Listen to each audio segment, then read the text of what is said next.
देखिए, एक परिवार उत्तर प्रदेश में है जिसके पूरे परिवार के लोग या तो लोकसभा का सदस्य है, राज्यसभा का सदस्य है, मुख्यमंत्री है, वहाँ तो पैदा लेते ही उस परिवार में जिला पंचायत सदस्य हो जाते हैं, तो उसकी बात मैं नहीं करना चाहूँगा। नमस्कार, मैं चंदन कुमार पांडे उत्तम सवेरा पर एक बार फिर से आपका स्वागत करता हूं। अभी हाल ही के दिनों में देश की संसद में प्रधानमंत्री नरेंद्र मोदी के नेतृत्व में एक प्रस्ताव पास हुआ है जिसमें अब अग्निपथ योजना के तहत भारतीय सेना में तीनों विंग में थल सेना, वायु सेना और जल सेना में अब अग्निवीरों की भर्ती होगी। ये सरकार का नया प्रस्ताव है, सरकार का नया नियम है जिसे संसद में मंजूरी दी गई है। लेकिन इसके बाद, इस प्रस्ताव के संसद में पास होने के बाद देश में तमाम तरह के आगजनी हुई, युवाओं द्वारा तमाम तरह की पत्थरबाजी हुई, सरकारी संपत्तियों को नुकसान पहुंचाया गया। सरकार का ये मानना है कि हम ज़्यादा से ज़्यादा युवाओं को रोजगार देंगे 4 साल के लिए, उसके बाद उनको बाकायदा 12 लाख रुपए की धनराशि देंगे जिससे वो आगे आने वाले भविष्य में कोई भी कार्य कर सकते हैं, कोई भी अपना रोजगार शुरू कर सकते हैं। हालांकि सरकार ने ये भी कहा है कि इनमें कई, जब रिटायरमेंट के बाद कई विभागों में इनको ढील दी जाएगी, इनको प्राथमिकता दी जाएगी दोबारा से नौकरी शुरू करने में, और 10% युवाओं को स्थायी भी किया जाएगा। लेकिन विपक्ष, जैसे विपक्ष कांग्रेस या समाजवादी पार्टी के अखिलेश यादव, राहुल गांधी इसका पुरजोर विरोध कर रहे हैं और सरकार को दोषी ठहराए। हमारे साथ कमलेश झा हैं, काशी क्षेत्र भारतीय जनता पार्टी के संयोजक हैं शिक्षक प्रकोष्ठ के। ये लगातार राहुल गांधी इसको गलत साबित कर रहे हैं, इसमें सरकार को दोष दे रहे हैं कि जो आगजनी हो रही है, जो देश में हिंसा हो रही है, उसके लिए सरकार दोषी है। क्या मानते हैं आप? देखिए, मैं राहुल गांधी के विषय में कोई टिप्पणी नहीं करूंगा। राजनीति में उन्हें गंभीरता से कभी नहीं लिया गया और कोई लेता भी नहीं है। वो खुद आते हैं, चुनाव के समय आते हैं, फिर उसी तरह से वापस चले जाते हैं। रहा सवाल ये अग्निपथ की बात, तो अग्निपथ एक ऐसी योजना है जिस तरह से हम पहले 17 से लेकर के 23 वर्ष के युवाओं को मैं इसमें शामिल करने की बात है। हमारे युवा जो विश्वविद्यालय में पढ़ने का काम करते थे, पहले हम उसमें राष्ट्रीय सेवा योजना के तहत युवाओं को हम प्रशिक्षित करते थे। हम इंटर के बच्चों को, बीए के बच्चों को हम एनसीसी के माध्यम से प्रशिक्षित करते थे, लेकिन उन्हें एक प्रमाण पत्र ही केवल मिलता था। लेकिन इस अग्निपथ योजना में हम ऐसे युवाओं को जो कि राष्ट्र के लिए कुछ करना चाहते हैं, उन युवा को प्रशिक्षित करते हैं और 4 साल न केवल उनके अंदर राष्ट्र की भावना भरते हैं, बल्कि उन सारी चीज़ों को मैं उनको प्रशिक्षण में देता हूं जिसके माध्यम से वो कहीं भी सशक्त रूप से समाज में खड़ा हो सके और 4 साल बाद वो जो भी राष्ट्र के लिए काम किए हैं उन कामों के माध्यम से, उन कार्यों के माध्यम से अन्य फील्ड में जब वो जाना चाहेंगे तो निश्चित तौर पर ये 4 साल का अनुभव उनको एक भारत का सशक्त नागरिक बनने में मजबूती प्रदान करेगा। लेकिन जहाँ सर विपक्ष के लोग तो कह रहे हैं इससे बेरोजगारी बढ़ेगी, 4 साल में क्या होगा? 4 साल बाद रिटायरमेंट के बाद युवा कहाँ जाएगा? सड़कों पर रहेगा वो।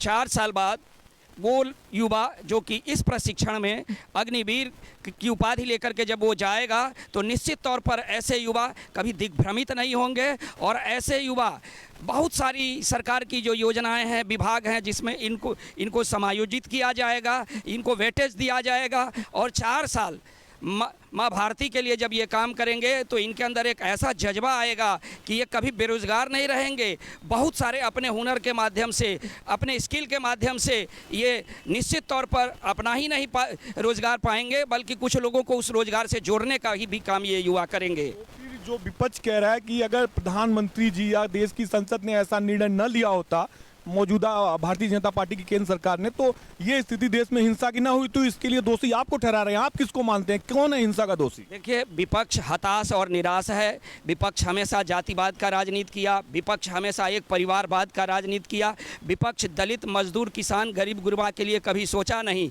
आज जब हम समाज के अंतिम व्यक्ति के लिए सोचते हैं, हम घर घर अनाज पहुँचाने का काम करते हैं, हम कोरोना से लड़ने का काम करके घर घर वैक्सीन हमने लोगों को दिलवाया, तो ये सारी चीज़ों देख करके विपक्ष आज का हताश है, निराश है। विपक्ष के पास कोई विजन नहीं है। इतने 2014 के बाद का भारत और देखिए और 2014 से पहले के भारत देखिए, युवा निराश थे, लोगों में भय का वातावरण रहता था। लेकिन आज 2014 के बाद पूरे देश में युवाओं के अंदर एक नया जोश आया है, जज्बा आया है। अपने कौशल के माध्यम से युवा बहुत सारे चीज़ों को समाज में कर रहे हैं, बहुत सारे रोजगार के समाज में पैदा कर रहे हैं युवा।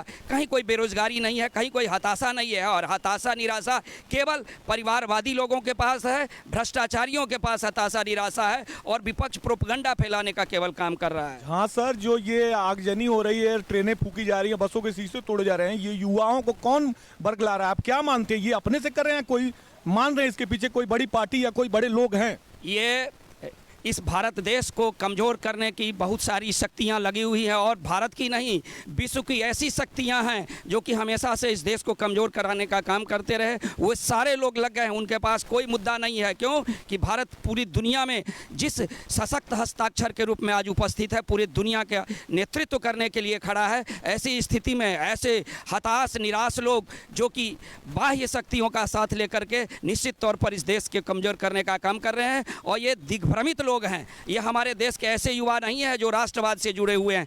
ऐसे लोग हैं जो निश्चित तौर पर चाहते हैं कि ये देश कमज़ोर हो, वही लोग आगजनी करते हैं, वही लोग पथराव करते हैं। इसमें हमारे पढ़े लिखे और राष्ट्रवादी विचारक कोई भी युवा नहीं है इस कार्यक्रम में। अभी धर्मेंद्र यादव आजमगढ़ से सांसद लोकसभा का चुनाव लड़ रहे हैं। वो उन्होंने बयान दिया है कि अगर हम जीत के जाएंगे संसद में तो अग्निवीर का मुद्दे, अग्निवीर के लिए लड़ेंगे।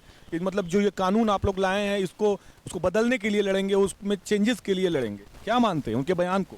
देखिए, एक परिवार उत्तर प्रदेश में है जिसके पूरे परिवार के लोग या तो लोकसभा का सदस्य है, राज्यसभा का सदस्य है, मुख्यमंत्री है। वहाँ तो पैदा लेते ही उस परिवार में जिला पंचायत सदस्य हो जाते हैं, तो उसकी बात मैं नहीं करना चाहूँगा। उस परिवार का केवल एक ही विजन है, वो है सफाई।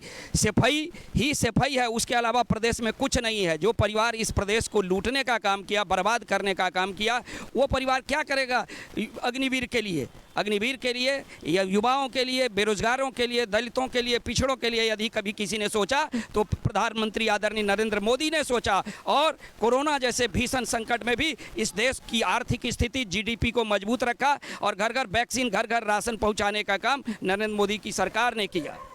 क्या मानते हैं जो उपचुनाव हो रहे हैं रामपुर में, आजमगढ़ में, क्या मानते हैं बीजेपी कैसा लड़ेगी वहाँ पे? क्या जीत मिल पाएगी आप लोगों को? निश्चित तौर पर हम जीतेंगे और हमारी जीत राष्ट्रवाद की जीत होगी। हमारी जीत हमारे कार्यों के मूल्यांकन की जीत होगी और परिवारवाद टूटेगा फिर इस बार, जिस तरह से अभी 2022 के चुनाव में टूटा है। निश्चित तौर पर ये हताश निराश कुनबा जो एकत्रित हुआ है, फिर ये सब टूट जाएंगे, बिखर जाएंगे। हमारा आखिरी सवाल है, जहाँ साहब अक्सर विपक्ष के लोग कहते हैं, बिना सोचे समझे या जो भी उनको लगता हो, बोलते हैं कि प्रधानमंत्री जी तो हर चीज़ बेच रहे हैं, देश की हर चीज़ को बेच रहे हैं, अब सेना की भी ठेकेदारी पे उतर आए हैं। क्या आप मानते हैं कि ये सेना को सुदृढ़ करने के लिए कार्य आप लोग कर रहे हैं या फिर इसकी ठेकेदारी के लिए कार्य कर रहे हैं?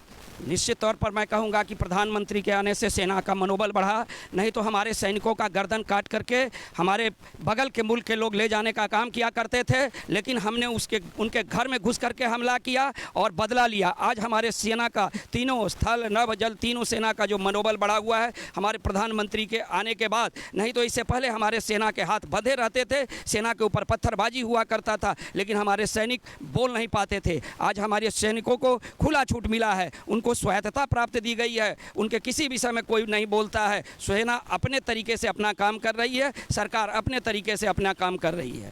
तो ये थे हमारे साथ डॉक्टर कमलेश झा, भारतीय जनता पार्टी काशी क्षेत्र के शिक्षक प्रकोष्ठ के संयोजक, जिन्होंने दावा किया कि विपक्ष जो है कहीं न कहीं विपक्ष का ही हाथ हो सकता है इस आगजनी में, इस हिंसा में, क्योंकि जो नया कानून आया है, जो संसद में पास हुआ है अग्निवीर का कानून, उसमें लाभ होगा, ज़्यादा से ज़्यादा युवाओं को नौकरी मिलेगी, रिटायरमेंट के बाद भी उनको एक उचित धनराशि दी जाएगी जिससे वो भविष्य में अपना कारोबार शुरू कर सकते हैं। इसके अलावा इन्होंने बताया कि अन्य विभागों में जब वो दोबारा से नौकरी के लिए ट्राई करेंगे तो वहाँ पे भी उनको ही प्राथमिकता दी जाएगी।